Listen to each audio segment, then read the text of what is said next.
আসসালামু আলাইকুম। SR kitchen থেকে সকলকে স্বাগত। আজকে আমি আর একটা নতুন রেসিপি বানাবো, গাজরের হালুয়া। গাজরের হালুয়া বানানোর জন্য দেখেন এখানে আমি গাজরগুলা খোসা ছাড়িয়ে সুন্দর করে ধুয়ে পরিষ্কার করে নিয়েছি। এগুলাকে আমি গ্রেড করে নেব। এই দেখেন আমি গাজরগুলা সব গ্রেড করে নিয়েছি। এবার আমি গ্যাসে কড়াই চাপিয়ে দিয়েছি। এটাতে আমি এবার ঘি দিব। গাজরের হালুয়াতে একটু ঘি বেশি লাগে। দেখেন একটু ঘি দেব।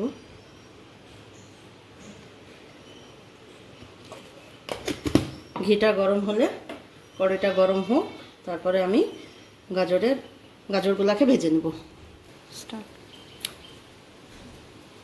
ঘিটা গরম হয়ে গেছে। আমি ঘিয়ের মধ্যে একটা তেজপাতা আর একটা এলাচ দেব।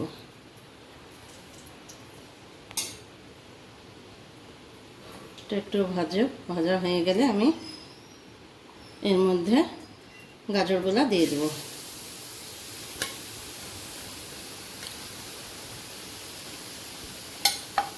গাজরগুলাকে এবার খুব সুন্দর করে ভেজে নিতে হবে ঘিয়ের মধ্যে, যেন গাজরের কোনো কাঁচা গন্ধটা না থাকে।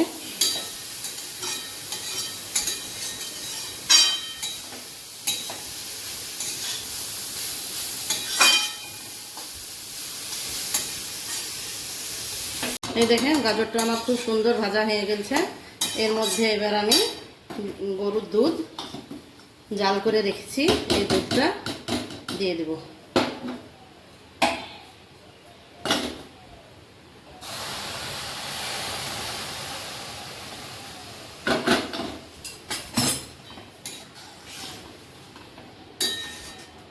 এর মধ্যে কিছু কাজু কিশমিশ এগুলো দিয়ে দেবো।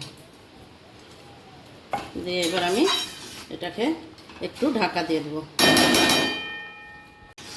এই দেখেন গাজরটা অনেকটা সেদ্ধ হয়ে গেছে। এবার আমি এর মধ্যে চিনি দিয়ে দেবো। দেখেন চিনি, যে যেমন মিষ্টি খাবেন। আমরা একটু পাতলা মিষ্টি খাই, হালকা মিষ্টি খাই। এই দেখেন আমার হালুয়াটা প্রায় হয়ে গেছে। এর মধ্যে আমি গুঁড়ো দুধ অ্যাড করব।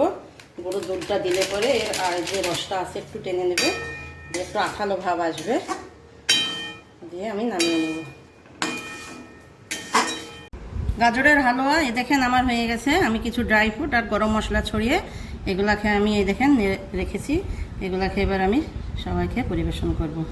খুব সুন্দর হয়েছে এই গাজরের হালুয়াটা। যদি আমার রেসিপিটা ভালো লাগে তা আমার চ্যানেলটাকে আপনারা একটু লাইক শেয়ার করে দেবেন।